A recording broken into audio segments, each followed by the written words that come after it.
Ce cours est un récapitulatif structuré de tout ce que tu as appris depuis le début de cette introduction à la cybersécurité et au DevSecOps.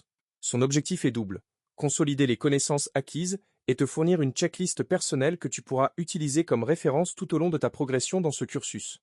Lis ce texte attentivement, car il servira de base à un CUCM. Depuis le début de cette section, tu as parcouru un ensemble de notions fondamentales. Tu as d'abord découvert la différence entre DevOps et DevSecOps. Le DevOps est une approche qui vise à rapprocher les équipes de développement et les équipes d'exploitation informatique pour livrer des logiciels plus rapidement. Le DevSecOps va plus loin. Il intègre la sécurité dès le début du cycle de développement, à chaque étape du pipeline, plutôt que de la traiter comme une couche ajoutée à la fin. Concrètement, cela signifie que les développeurs, les équipes de sécurité et les équipes d'exploitation travaillent ensemble dès la conception d'une fonctionnalité, pas uniquement lors de la mise en production. Tu as ensuite étudié les fondements de la sécurité informatique à travers le principe de la triade confidentialité, intégrité et disponibilité, souvent désignée par ses initiales en anglais, mais que nous préférons nommer en entier. La confidentialité désigne le fait que les données ne doivent être accessibles qu'aux personnes autorisées. Un exemple concret: le mot de passe d'un utilisateur ne doit pas être lisible par d'autres utilisateurs, ni stocké en clair dans une base de données. L'intégrité signifie que les données ne doivent pas être modifiées de façon non autorisée. Par exemple, un attaquant ne doit pas pouvoir modifier le montant d'une commande dans une boutique en ligne sans que cela soit détecté. La disponibilité, enfin, garantit que les systèmes et les données sont accessibles quand les utilisateurs en ont besoin. Une attaque par déni de service, qui surcharge un serveur pour le rendre inaccessible, attaque directement ce troisième pilier. Tu as également exploré le pipeline de livraison logicielle et la façon dont la sécurité s'y intègre. Un pipeline est une suite d'étapes automatisées qui permet de passer du code source d'un développeur à une application déployée en production. Les grandes étapes d'un pipeline typique sont: pour ça, la récupération et la gestion du code source, par exemple avec Git, la compilation ou la construction de l'application, les tests automatisés, tests unitaires, tests d'intégration, l'analyse statique du code, vérification du code sans l'exécuter, l'ANOV des dépendances tierces, bibliothèque externe utilisée par le projet, la création d'une image ou d'un artefact déployable, comme une image Docker, le déploiement dans un environnement de test ou de production, les tests dynamiques, vérification du comportement de l'application en fonctionnement réel. Dans un pipeline sécurisé, des contrôles de sécurité sont placés à chacune de ces étapes. Par exemple, l'analyse statique du code permet de détecter des injections SQL ou des mots de passe codés en dur directement dans le code source, avant même que l'application soit exécutée. L'ANOV des dépendances permet de détecter des bibliothèques tierces contenant des vulnérabilités connues. Afin de proposer, réduire, les tests dynamiques permettent de simuler le comportement d'un attaquant sur une application en cours d'exécution. Tu as travaillé sur un atelier concret où tu as placé des contrôles de sécurité dans un pipeline imaginaire, puis tu as adapté ce pipeline à un projet de type boutique en ligne. Cela t'a permis de comprendre que la sécurité ne s'improvise pas, elle se planifie, elle se positionne à des endroits précis dans le flux de travail, et elle repose sur des outils et des processus identifiés à l'avance. Tu as appris à distinguer les points de contrôle et les artefacts dans un pipeline. Un point de contrôle est une étape où une vérification est effectuée.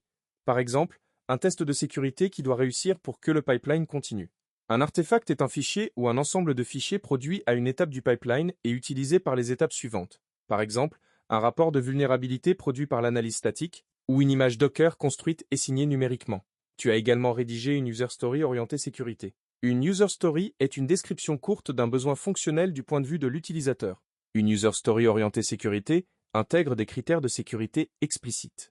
Par exemple, en tant qu'utilisateur, je veux que mon mot de passe soit stocké de façon chiffrée et non récupérable en clair, afin de protéger mon compte, même en cas de fuite de la base de données. Cette pratique force à penser à la sécurité dès la définition des fonctionnalités, et non après coup. Tu as exploré un storyboard illustrant un incident évité grâce au DevSecOps. Cet exercice a mis en lumière la valeur concrète de l'intégration précoce de la sécurité. Une vulnérabilité détectée automatiquement dans le pipeline coûte beaucoup moins cher à corriger qu'une vulnérabilité découverte après une mise en production ou, pire, exploitée par un attaquant réel.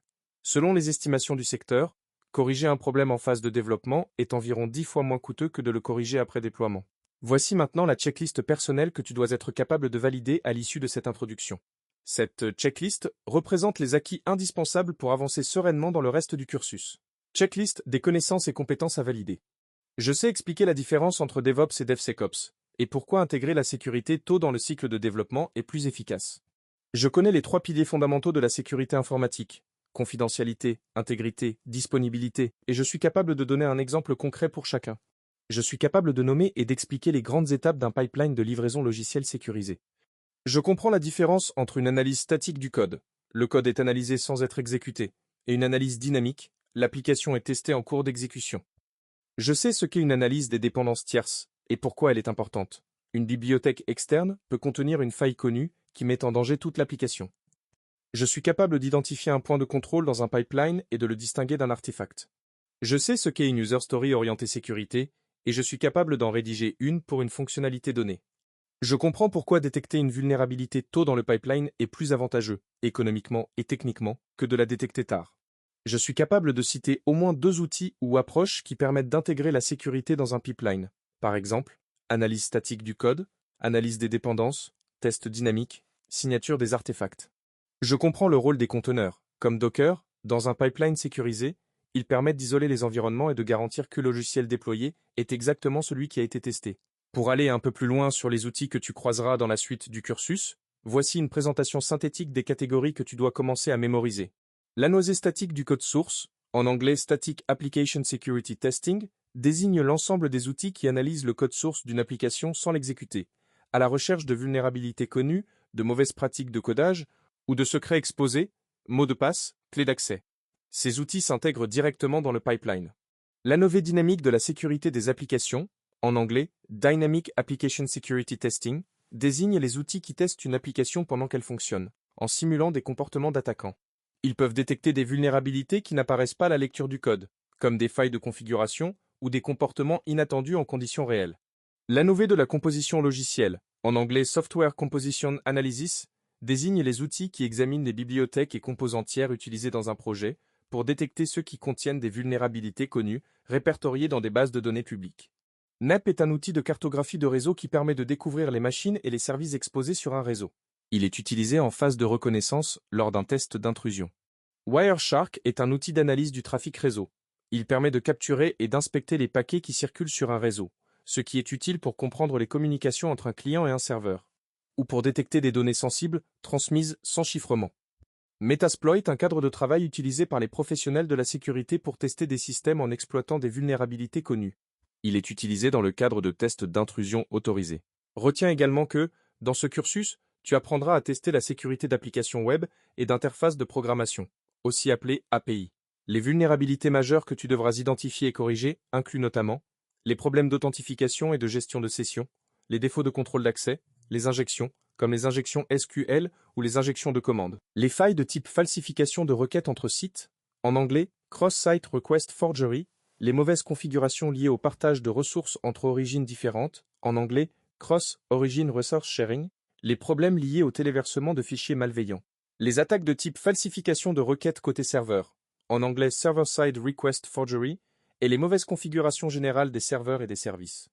Enfin, rappelle-toi que produire un rapport de vulnérabilité est une compétence centrale dans ce métier. Un rapport professionnel doit décrire chaque vulnérabilité trouvée, expliquer comment elle a été découverte, démontrer son impact potentiel avec des preuves concrètes et proposer une correction claire et applicable. Ce rapport est le livrable principal d'un test d'intrusion et la base de la communication entre l'expert en sécurité et les équipes de développement ou la direction. Tu es maintenant équipé des bases solides pour aborder la suite du cursus avec confiance. Le prochain CUC te permettra de vérifier que ces notions sont bien assimilées avant de progresser vers des chapitres plus techniques.